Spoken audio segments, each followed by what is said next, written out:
Hi guys, Mr. James here. Hope you guys are staying safe and healthy during this long, kind of awkward, weird period of time that we're in.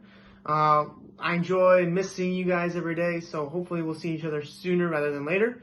But during this time, I've kind of had some time to actually think outside the box and learn some new things, one of those being my ukulele.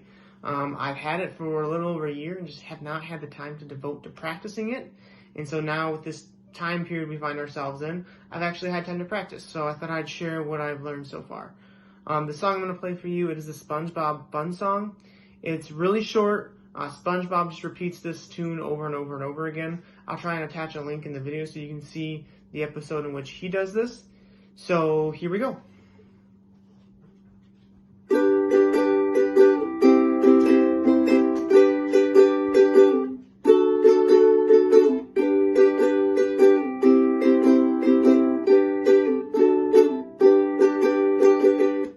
So, there it is, SpongeBob Fun Song. I cannot sing along with it, and I don't think you want to hear my singing voice.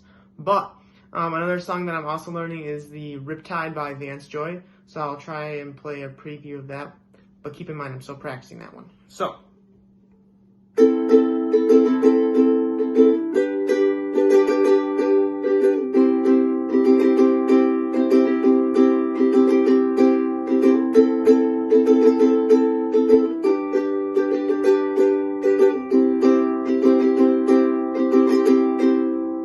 So, there's a quick preview of that one too. I'll try and attach a link to that as well so you can see how that should sound as well. I hope you enjoyed this video. Please reach out, share with us what you guys are learning during this time. We'd love to see you guys and see what you guys are learning. So, have a good one. Until next time.